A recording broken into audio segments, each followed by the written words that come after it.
Peter here from Real Nomadic Anglers. Just getting ready to do a trip down to Costa Rica. And when I last flew my rods, the airline yet again broke one of my rods, which seems to be a reoccurring issue with the airlines. And when you bring it up to them, they quickly advise you they are not responsible for the inner contents of your packing. So you have to think on how those idiots are going to be handling your rods and try and stupid-proof the packaging.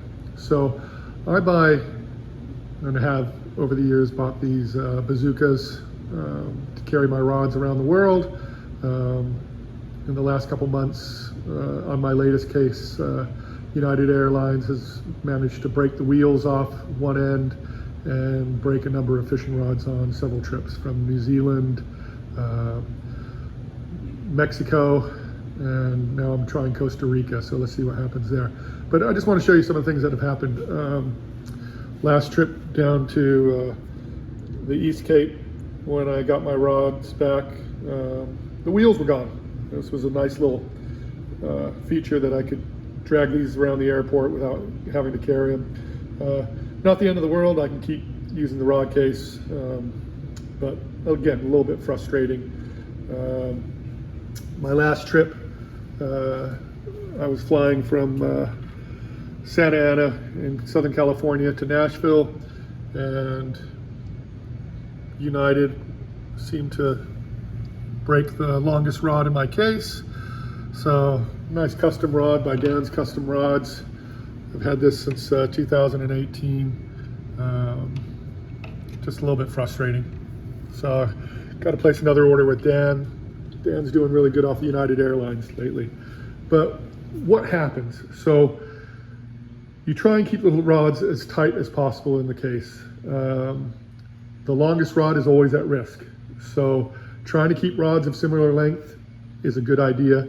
The other thing I'm doing now is I'm going to be adding a piece of wood, which is going to be longer than the longest rod. So those are Velcroed together with my other rods. So hopefully, if they throw these rods around or pick it up at the wrong side, the dowel will be the first to hit and take the brunt of the force. I also shove these towels that I get at Costco in there, try and make everything snug. One of the issues I have seems to be the TSA wanting to look at my rods, or people at United Airlines, so they try and open the case. First thing they do is they remove the scoping pin, which has nothing to do with getting access to the rods. And all too often I ended up with a missing pin. So I always travel with extra pins to replace that. This trip I'm putting do not touch, but I think that's just gonna probably piss them off, and they're gonna want to see why I put that there, and I might be making matters worse. The other issue is these rods need to be carried horizontal, and if they do go vertical, hopefully they put the butt end down. But if they put the tips end down, you're asking for damage. So I've added these fragile this side up. Will they read? I doubt it, but I've got to try everything. I got to try. I've added fragile tags. I've added open at this end.